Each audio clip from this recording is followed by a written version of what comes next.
speaking skills for graduate students. I can well remember my first presentation as a graduate student, even though it was 48 years ago. And the reason is because I was terrified. I was scared to death to stand up in front of people and make a presentation.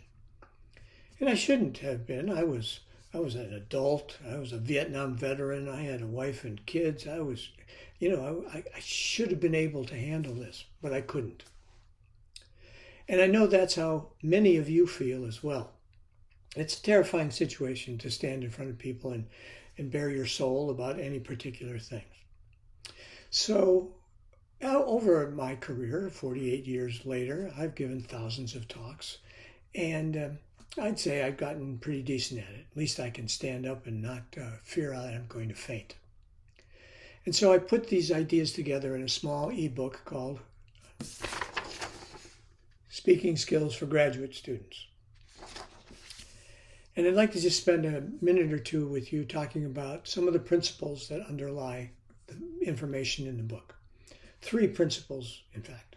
The first one is that all talks are the same. It doesn't really matter what their audience is, what their content is. The principles that underlie how to develop it, how to organize it, how to prepare for it, and how to present it, how to make the visual aids, they're all the same. So advice that's relevant for one is relevant for them all. Second point is this thing called the KISS principle. Keep it simple, stupid. That's right. The most important thing for organizing and delivering a presentation is that you keep it as simple as possible.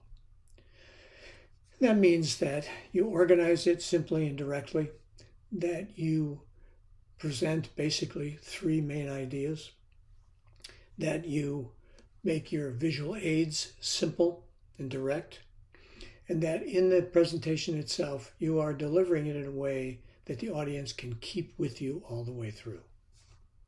So first point is they're all the same. Second point is keep it simple. And the third point is that in order to do those 2 things, you have to be ruthless in your preparation of the content, of its organization, of the way you put together your visual aids, the way that you prepare things, and the way that you present them. Because if you're not ruthless about following the ideas that I'm going to present or that someone would present to you, there's just absolutely no way that you're going to have a successful presentation. Now, the idea of keeping things simple is exemplified for me with these juggling balls. Now, I can juggle 3 balls.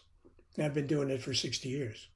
I do it for you right now, except I had some shoulder surgery recently, and the doctor says I shouldn't be messing around with my shoulder very much.